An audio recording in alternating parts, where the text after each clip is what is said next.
Buen día. Hoy vamos a iniciar con ustedes con un nuevo proceso en el camino de alcanzar su meta, que es ser odontólogos. Pero para ser odontólogos necesitamos conocer muchas cosas de por medio.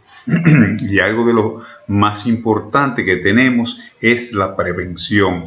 Esta palabra va a estar muy de la mano con lo que es ser odontólogo y lo que es la odontología moderna. Y vamos a ver cómo esto ha ido cambiando y ha ido evolucionando a través de los tiempos, como una palabra tan simple que aparenta ser como es salud, cómo ha ido cambiando. Entonces la belleza de esta clase y de esta materia que tenemos por delante es que vamos a aprender lo básico que es la odontología. La odontología de hoy día, la odontología moderna, persigue lo que se llama prevención primaria, y vamos a ir poquito a poquito empapándonos de lo que es esto, y vamos a ir cogiéndole amor a esto, porque todos ustedes en un momento determinado, desde hoy mismo, van a comenzar a utilizar la prevención. Solamente con dar una información correcta, enseñar a las personas una medida para combatir una enfermedad, ya con eso estamos haciendo prevención. Por eso la prevención se aplica a cada momento de la vida y no solamente en la odontología. Cuando yo hablo de prevención y cuando yo hablo de la boca específicamente, todos queremos lo que estamos viendo en la pantalla, una sonrisa bonita. Quizá no todos podamos conseguir unos dientes tan perfectos, pero sí todos podemos conseguir una encía sana y unos dientes limpios y bonitos. Eso simplemente es prevención. Entonces en la boca se da un fenómeno, y es que las enfermedades orales, es decir, las enfermedades que afectan la boca, los dientes, la encía, los componentes, las estructuras, son las más prevalentes entre las que afligen a la humanidad. ¿Y qué significa prevalente? Significa las más comunes que hay. Entonces se ha dado un fenómeno, y es que estas enfermedades que afectan a la boca son principalmente prevenibles. Pero hay otro fenómeno, y es que todas estas enfermedades que afectan a la boca no solamente afectan dientes y no solamente afectan encía, sino que repercuten en la salud general del individuo. Entonces por eso es que la odontología es tan importante, y por eso es que la prevención es tan importante. Cuando yo hablo de salud, yo estoy hablando que la salud es un derecho de todos. La salud es tan importante que está en todas las cartas magnas, están en todas las constituciones del mundo. Se le da una prioridad a la salud y a la educación, porque un pueblo sin salud y sin educación no va a ser un pueblo productivo, se va a quedar siempre rezagado. Pero eso dice que la salud es un derecho de todos, y es algo por lo que se ha venido luchando a través de los años. Cuando yo hablo de la salud oral, de la salud de la boca, se da un fenómeno, y es que generalmente cuando yo hablo en este momento de salud pública, no me refiero a un sistema político, sino salud pública son todos los procedimientos que tiene un país para enfrentar las situaciones de salud de su población y mantener una población sana. Es lo básico. Cuando yo hablo de que los pueblos, los gobiernos a través de los años nunca le han puesto y le han dado la importancia real que tiene la salud bucal, se debe a que se da un fenómeno, y es que generalmente las enfermedades que afectan la boca, que son las más comunes, como son la gingivitis o inflamación de la encía, que se convierte en una periodontitis o enfermedad periodontal por destrucción de esas encías y pérdida de los dientes, o por las caries, no son enfermedades que necesariamente tienen que matar a las personas. Entonces, como lo que hace es que es un proceso a veces incapacitante por poco tiempo, una persona le da una caries, esa caries va destruyendo el diente o le da una inflamación de la encía y conlleva a la pérdida del diente. El paciente en un momento determinado se siente enfermo, deja de trabajar por un tiempo específico, pero después se reintegra, es decir, que no es incapacitante y quizá por esa razón no se le da la importancia que tiene esto.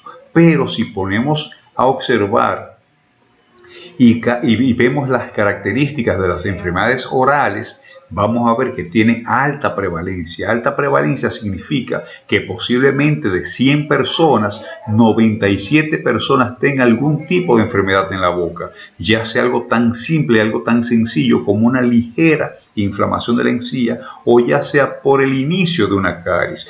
Pero, aparte de esto, que es una de las características que tiene, otra de las características principales son los factores de riesgo comunes con otras enfermedades. Es decir, que las mismas enfermedades que pueden aparecer vía sistémica en cualquier otra parte del cuerpo son las causantes de las enfermedades que se dan en la boca. Ejemplo de esto, los azúcares. Una persona que consuma mucho azúcar es una persona que posiblemente va a tener caries en su boca, pero una persona que consuma mucho azúcar posiblemente va a tener otras enfermedades sistémicas, es decir, que los mismos riesgos comunes, los mismos factores que producen las enfermedades en la boca son los mismos riesgos que van a provocar otras enfermedades en el resto del cuerpo. Una característica increíblemente palpable y que no le damos la importancia que tiene es que son en la mayoría prevenibles. Prevenibles significa que se pueden evitar y simplemente con una información que usted le dé a una persona, con solamente hacer cambiar los hábitos, ya sean alimenticios o de higiene, ya con eso usted va a prevenir una enfermedad o el desarrollo más rápido de esa enfermedad. Y otra parte y otra característica fundamental que tienen estas enfermedades orales, que son parte integral de la salud general.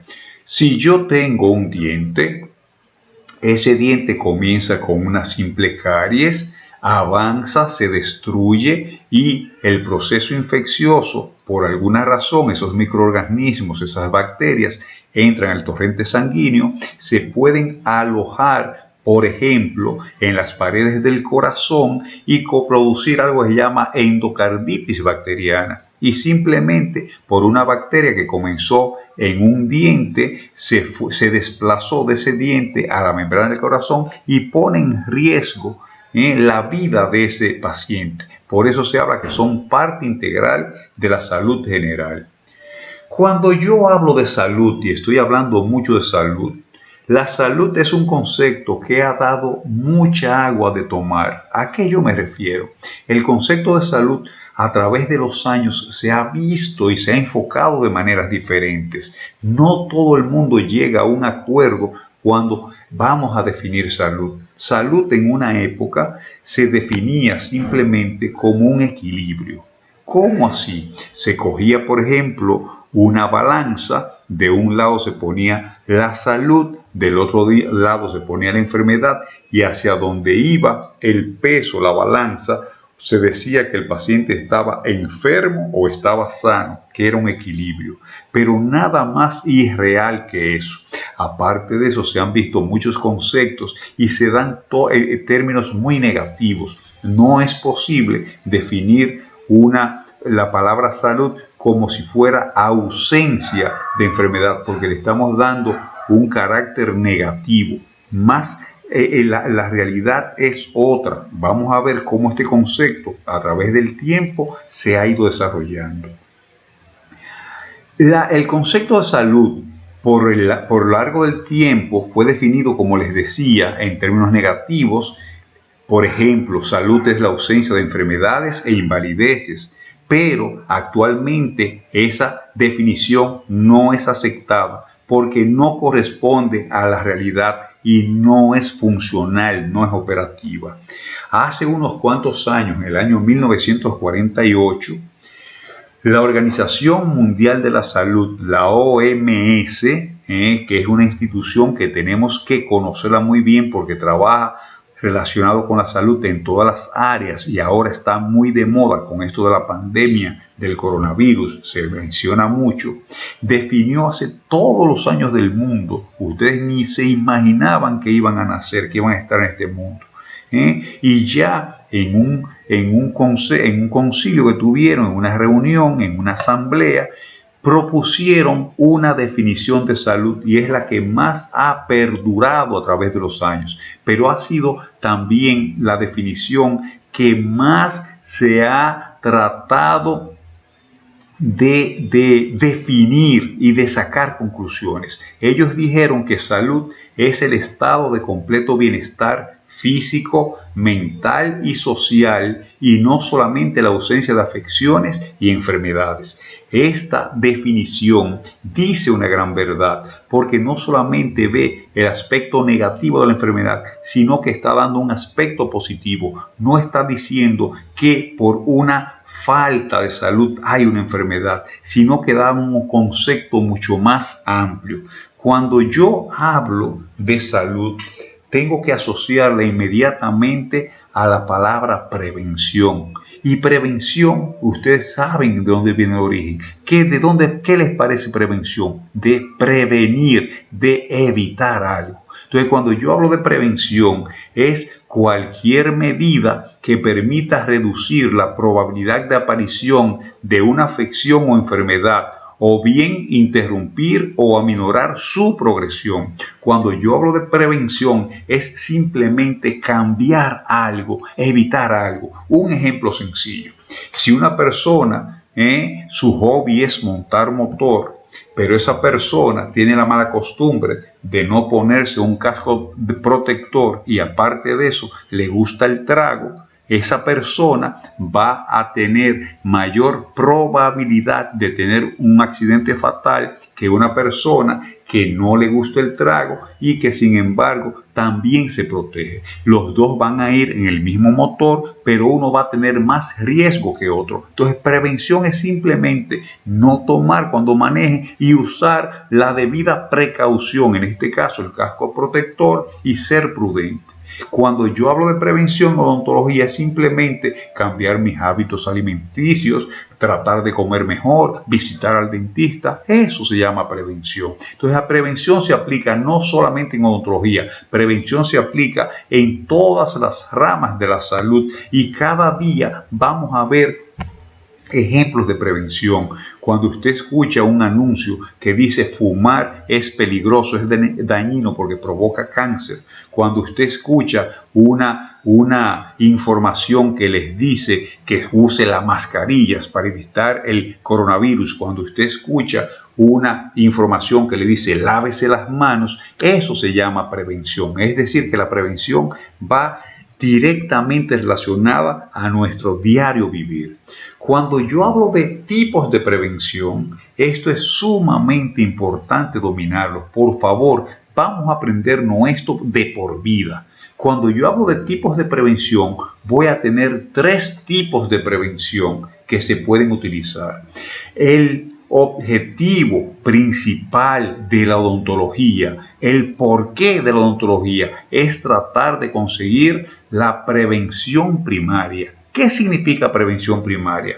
Prevención primaria no es más tratar por todos los medios de reducir los riesgos de una enfermedad.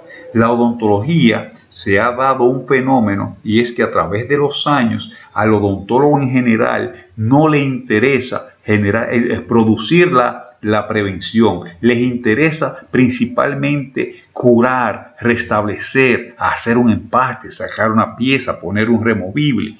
Pero si cambiamos este concepto y lo llevamos a la prevención, vamos a ver que a la larga, con menor esfuerzo, vamos a ganar más. Vamos a ganar en todos los sentidos porque vamos a tener una población más sana, más saludable y nosotros vamos a tener menos trabajos, igual cantidad de ingresos económicos.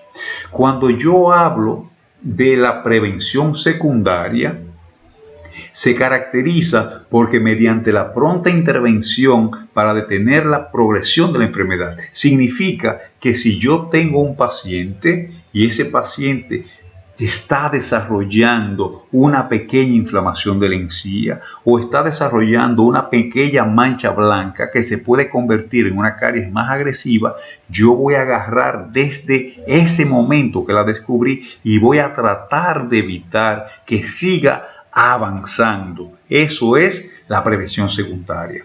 Pero ¿qué ocurre cuando ya un paciente ya ha ido avanzando en las enfermedades, ya sea de la encía, ya sea de la caries? Entonces significa que vamos a tratar de minimizar los efectos de esa enfermedad sobre la función y la actividad y vamos a tratar de devolverla. ¿Cómo lo vamos a hacer? O restaurando el diente, o si se perdió, reponiendo el diente para poder devolver función y estética a ese paciente. Entonces, ojo, tenemos 3 tipos de prevención: primaria, secundaria y terciaria, y la que más le interesa a la odontología moderna es la prevención primaria, que vuelvo y repito, es tratar de reducir los riesgos de la enfermedad, tomando medidas simples, simplemente con un cepillo dental, con una buena técnica dental, con el enfrentarnos al enemigo que hace daño a los dientes. Con eso ya yo estoy haciendo lo que se llama prevención primaria.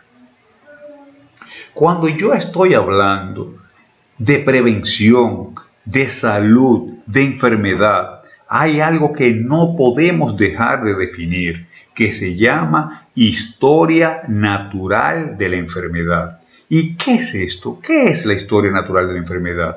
No es más que el curso normal que sigue toda enfermedad a lo largo del tiempo cuando usted no le pone atención. Vamos a suponer, hay una persona que tiene malos hábitos en el sentido de que no le gusta higienizarse, come desorganizado, no visita al dentista, no hace nada por cuidarse, comienza un proceso que se llama una desmineralización. Una desmineralización no es más que un pequeño mancha blanca que se va a producir sobre la superficie externa del diente que se llama esmalte, y esa mancha blanca, si usted no le pone atención, va a ocurrir lo siguiente: va a iniciar en el esmalte, que es la capa externa del diente, pero no pasa nada, no le molesta, usted no siente ningún dolor, no está viendo nada normal y no se protege. Esa mancha blanca, cuando usted va ingiriendo otros alimentos dañinos como los azúcares,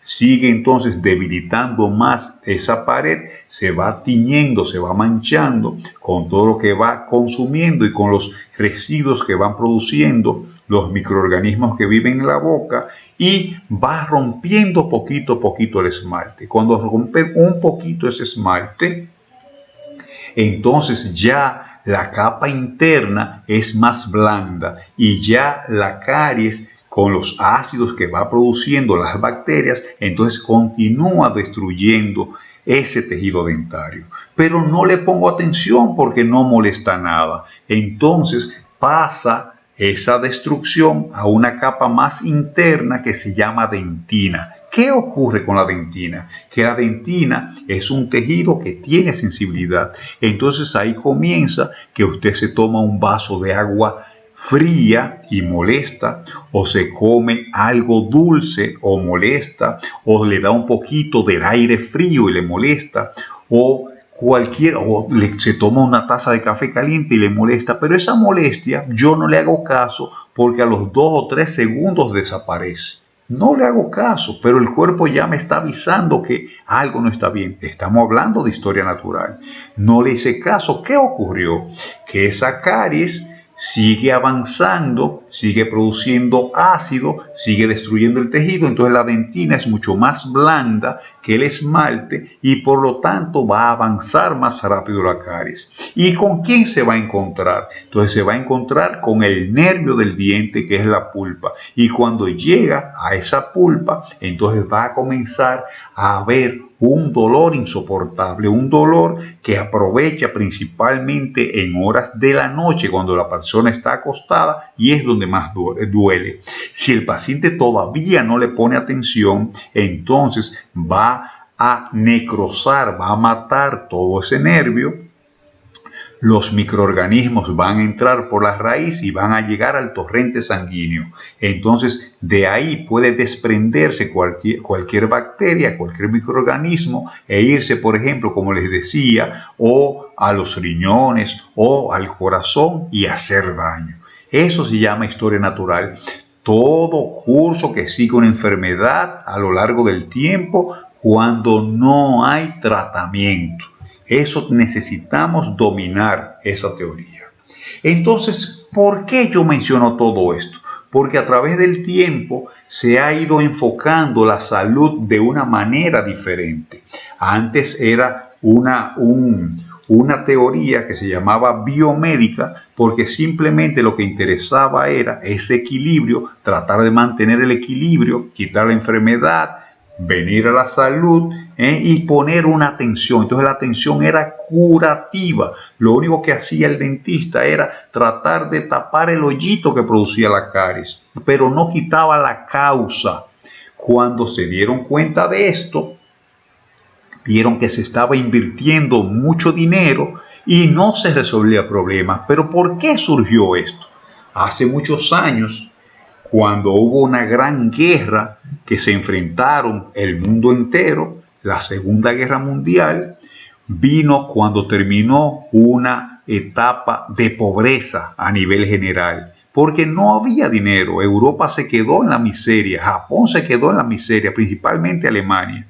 Entonces Estados Unidos, que fue el principal ganador de esta guerra, conjuntamente con Inglaterra, que eran aliados, comenzaron a hacer algo que se llamaba estado del bienestar. El estado del bienestar no era más que tratar de devolver salud y darle alimentos a los pobres, a los que habían perdido todo, para tratar de la cosa siguiera mejorando. Un ejemplo del estado del bienestar es lo que nosotros tenemos en este país. Este país, por ejemplo, en una época de un gobierno que se llamaba Trujillo, comenzó a ser dadivoso, empezó a darle al pueblo comida, regalo, y el pueblo se acostumbró. Todavía ahora, en los años que tenemos, por eso que ustedes ven las famosas funditas y la famoso bono gas y la famosa tarjeta de solidaridad, porque es un ejemplo de estado de bienestar. Pero se ha demostrado que ese estado de bienestar no produce ninguna mejoría porque no previene las enfermedades. Lo único que se hace es invertir muchos dineros, muchos recursos para tratar de tapar el hoyito, pero no quitar la enfermedad. Entonces, por eso, preocupados por todo esto que se estaba viendo, la Organización Mundial de la Salud comenzó con un enfoque diferente y se llamó enfoque de promoción de la salud. ¿Y qué es este enfoque? Este enfoque lo que hacía era que veía entonces unos factores diferentes y los unía. Y decía que no solamente era ese equilibrio, sino que eran factores diferentes que influían en el ser humano para que hubiera enfermedad. Entonces, cuando se habla de promoción de salud, tenemos que definir, porque es muy importante. Es el proceso de capacitación del conjunto de individuos para que ejerzan un mayor control sobre su propia salud y puedan de este modo mejorarla. Significa que en este momento, que ustedes están frente a su computador y yo estoy hablando con ustedes, yo estoy en este momento ejerciendo lo que se llama promoción de salud. Promoción de salud significa que al yo hablarle a ustedes, yo lo estoy capacitando, yo le estoy abriendo los ojos de realidades que ustedes no conocían, pero inmediatamente algo de eso se le quede a ustedes dentro y usted se reúne con su familia o se reúne con un amigo, se reúne con la novia o el novio y usted le comenta esto, ya usted lo está instruyendo y esa persona ya va a pensar diferente. Si ellos dicen, caramba, si yo no me cepillo de la manera correcta, yo no lo había pensado, si yo dejo de comer dulces y lo cambio por un vegetal o una fruta, yo no, ya usted va haciendo lo que se llama promoción de salud. Usted se capacitó y con esa capacidad, con esa nueva competencia, con ese nuevo conocimiento que usted adquirió, usted está enfrentando esa situación y está haciendo prevención. Entonces se trató por todos los medios de hacer esta promoción. ¿Por qué? Porque al capacitar un grupo de personas, se abarataba los costos de tratamiento, porque una sola persona podía influir en muchas personas. Una persona de la comunidad, usted la instruía, le enseñaba, le decía lo que tenía que hacer, de recoger la basura, de poner cloro al agua, de no dejar los tanques abiertos, de cepillarse. Entonces la sociedad completa, la comunidad completa le llegaba esa información de una sola persona y se abarataba el costo porque había menos personas enfermas. Espero que hayan entendido en qué significa este concepto. Es un concepto muy bonito, pero este concepto tenía deficiencias. Este concepto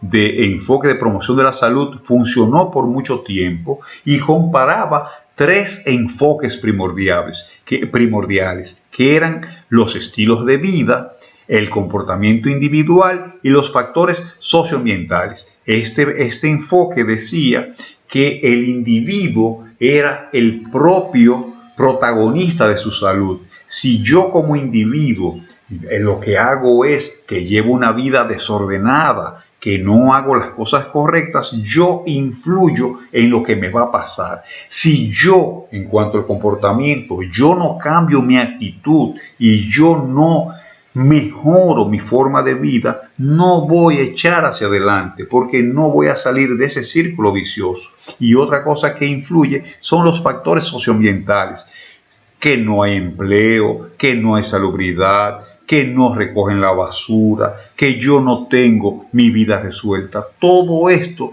es el enfoque que se daba en la promoción de salud. Pero ¿qué ocurrió? Ustedes van a ver que yo voy a mencionar mucho a Canadá como país. Canadá como país siempre ha sido muy progresista y siempre se ha tomado como referente para todos los cambios que se van dando. Así como comenzó con la de promoción de salud, hace muchos años, una persona apellido Lalonde, que era el primer ministro de Canadá, con una reunión que sostuvieron, elaboraron una carta, se llama Carta de Ottawa, en el año 1986. Esta famosa Carta de Ottawa dividió la época de la prevención en antes de la Carta de Ottawa y después. Es un referente porque vino a incursionar en cosas diferentes. Y esta Carta de Ottawa tenía 5 principios fundamentales. El primero, que decía que había que desarrollar habilidades personales. ¿Qué significa esto?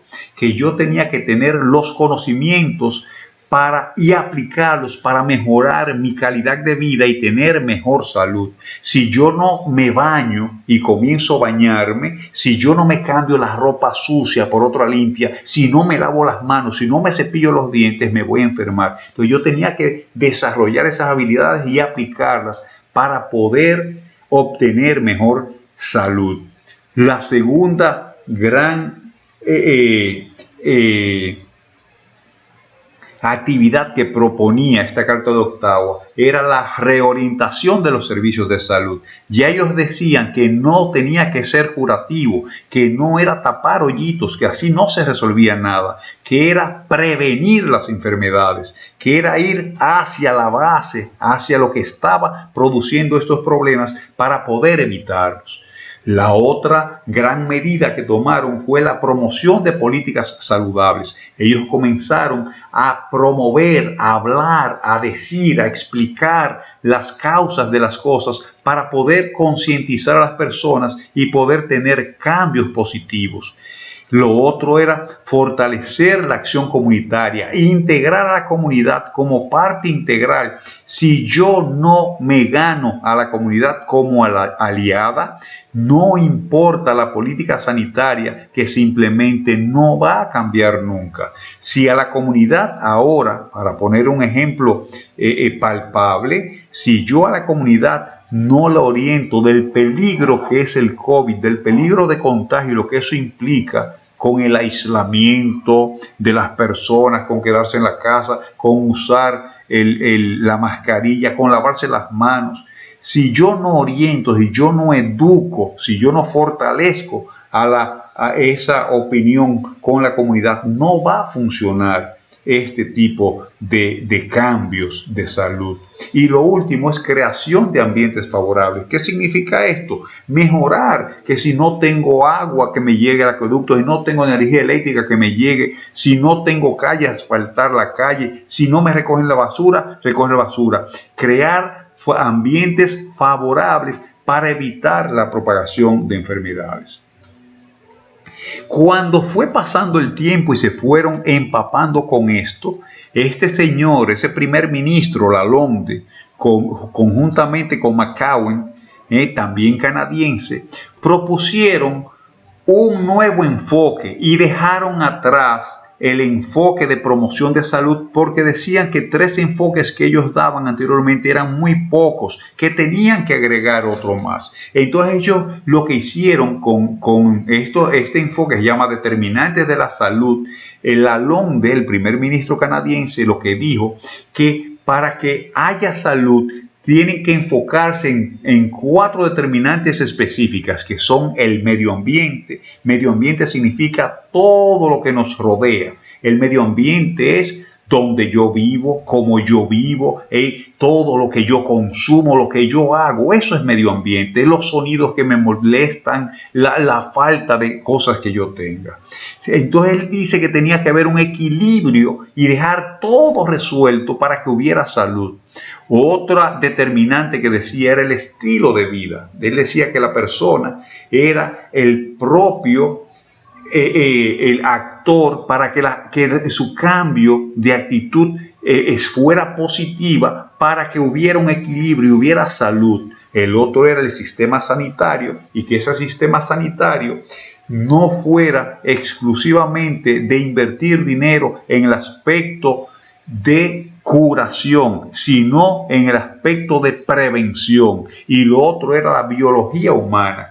Él decía que no solamente una persona por hacer cosas puede o no puede enfermarse, que hay factores de herencia que tienen unas personas que entonces lo hacen más fáciles que adquieran una enfermedad. Por ejemplo, hay enfermedades que afectan a una persona. Hay personas que en una familia que todos son diabéticos, o todos sufren de la presión, o todos tienen problemas de cáncer, porque es un factor genético y contra eso nadie puede. Eso es lo que llama la biología humana. Entonces él decía que si se conjugaban estos 4 determinantes de la salud, se iba a poder obtener una salud. Entonces en Canadá se comenzó a hacer una política diferente y se comenzó a tratar de que hubiera un bienestar general. Entonces en Canadá comenzaron a hacerse cosas públicas. La educación es gratuita, la salud es fácil de llegar, la vivienda se facilitan. Incluso Canadá es uno de los pocos países que tienen fronteras abiertas buscando personas capacitadas para que habiten su población, para que lleguen personas profesionales para brindar mejor servicio. Entonces Canadá siempre ha sido progresista y siempre va tratando de hacer cambios. Y llegamos al último determinante. Entonces el último determinante, la última tipo de sistema de salud que hay, se llama determinantes de la salud en la actualidad.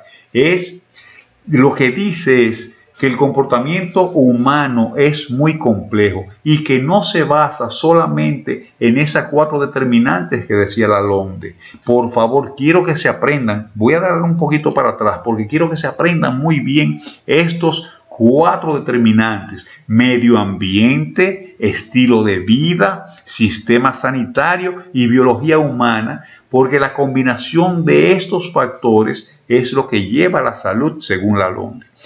Cuando yo vuelvo a la actualidad, lo que está hoy, ahora mismo, estos determinantes de la salud en la actualidad, dice que es algo más complejo, porque el comportamiento humano es diferente en cada individuo. Cada persona actúa y piensa de una manera diferente, completamente diferente. Entonces ellos dicen que debe haber unas condiciones socioeconómicas resueltas, es decir, que nadie tenga problemas. Para que haya salud significa que todo el mundo, según esta nueva filosofía, tiene que tener su vida resuelta, que no haya problema de educación, que no haya problema de vivienda, que no haya problema económico, que no haya problema sanitario.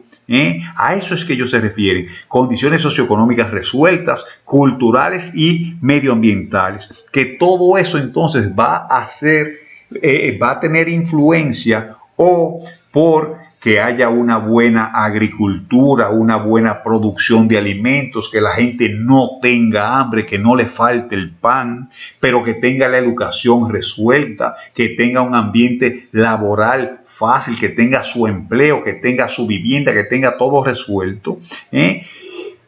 Porque si eso no se da y viene el caso contrario, que haya desempleo, que le falte agua y no haya salubridad de la mejor manera, que no haya buena atención de salud, que haya escasez de vivienda, entonces todo esto va a afectar al individuo y a la población. Entonces, en resumen, lo que yo quiero decirle, que este modelo socioeconómico lo que implica es que haya una armonía en todos los niveles, que la vida esté resuelta para que la gente sea feliz y por lo tanto haya salud.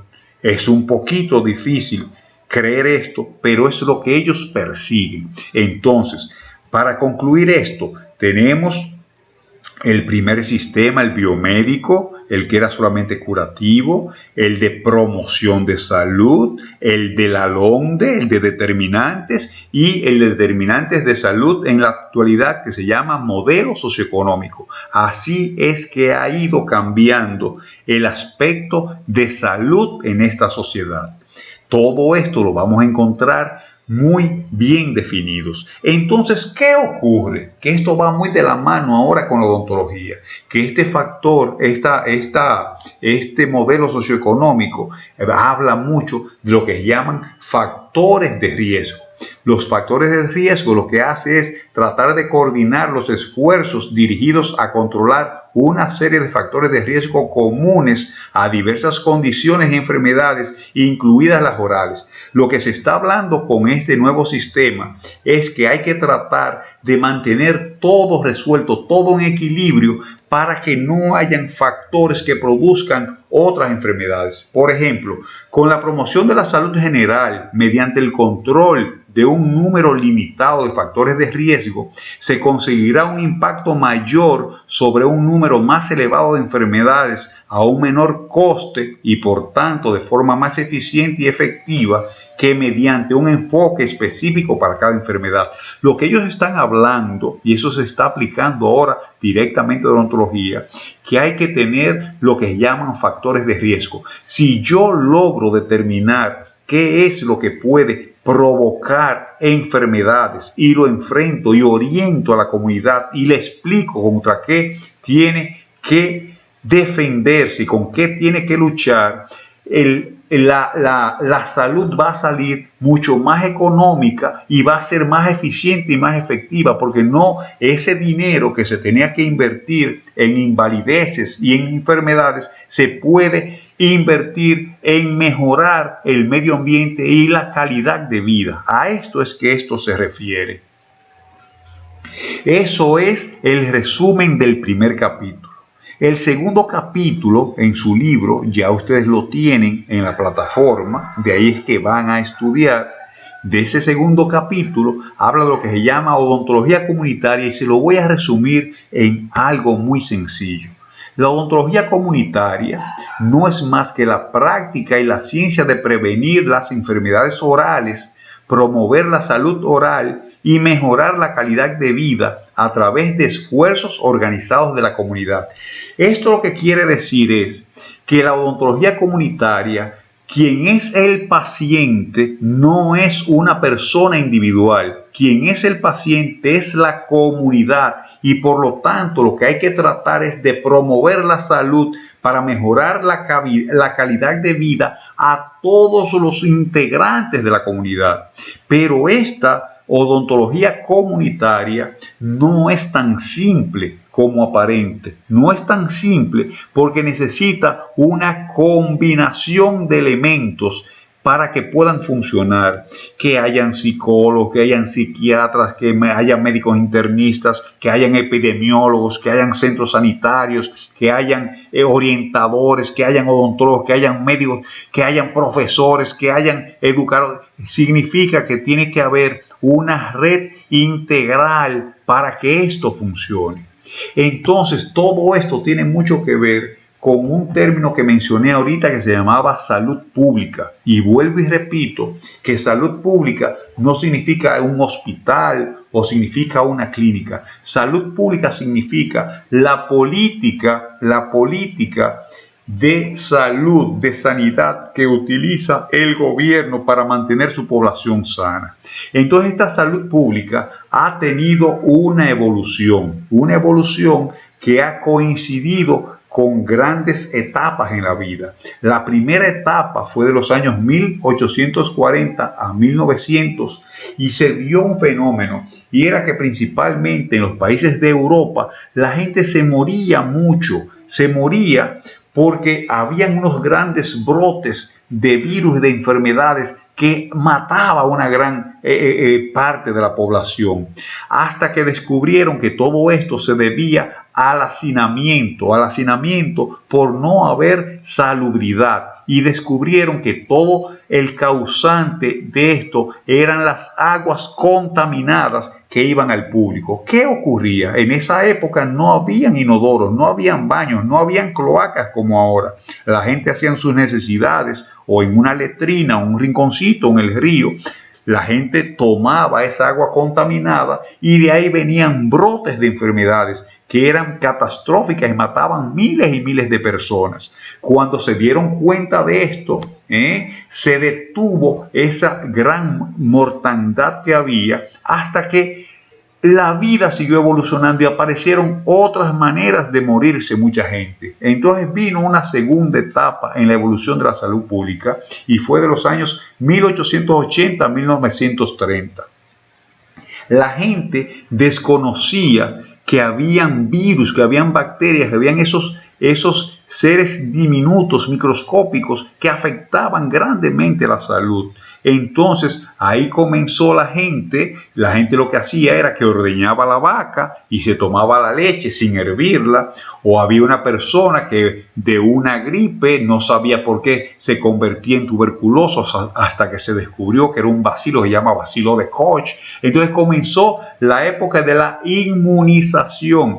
La inmunización significa que se descubrió por casualidad, a través de un microscopio, que habían unos animalitos tan pequeñitos, que eran los que provocaban estas enfermedades. Y así fue que comenzaron a aparecer vacunas, y por eso es que muchos de ustedes van a ver que sus padres en los brazos tienen como si fuera una marca. Esa marca era una inyección que ponían para evitar enfermedades. Si no, para que ustedes vean, levántenle la camisa a sus padres y verán que muchos de ellos van a tener una pequeña cicatriz, porque llegó la época de la inmunización. Entonces, de esta manera comenzó a evitarse muertes innecesarias. Pero siguió otra etapa de la evolución. Ya se detuvieron con las inmunizaciones ese tipo de muertes, ese tipo de enfermedades, y apareció entonces un boom económico y comenzó un progreso, pero comenzó también otra mortandad. Pero aquí fue evolucionando y aparecieron lo que se llamaban los seguros sociales. Los seguros sociales, ejemplo de esto, ya prácticamente no existe porque se han unificado, pero el seguro social era un hospital que le brindaba servicios a personas que trabajaban para el gobierno. Entonces era un seguro muy importante porque se le brindaba el mejor servicio. Ahora aquí se ha unificado, pero eso es lo que se llama seguro social. Por ejemplo, en Estados Unidos, el que ha tenido oportunidad de oír lo que se llama Medicaid, Medicare, eso se llama seguro social. Fue una época en que se le brindaba servicio extra a personas que trabajaban. Pero ya eso ahora ha ido cambiando. Entonces, la última etapa en la que estamos viviendo, que comenzó desde el año 1974 con la Carta de la Londres, comenzó entonces con estos cambios, con esos 4 factores que yo les hablaba anteriormente. Entonces, cuando yo hablo de salud pública y cuando yo hablo de este desarrollo, tengo que hablar que salud pública lamentablemente no le da muchos problemas, no le da mucha atención a los problemas que se presentan en la boca, porque lo que le decía al principio, no matan a la gente.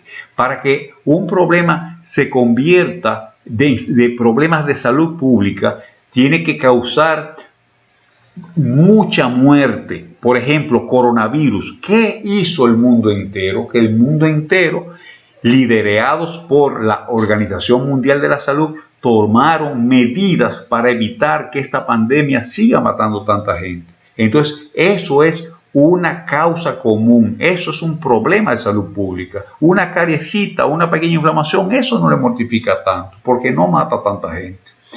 Otro problema de salud pública, que existan métodos eficaces de prevención y control. ¿Cuál es la preocupación actual?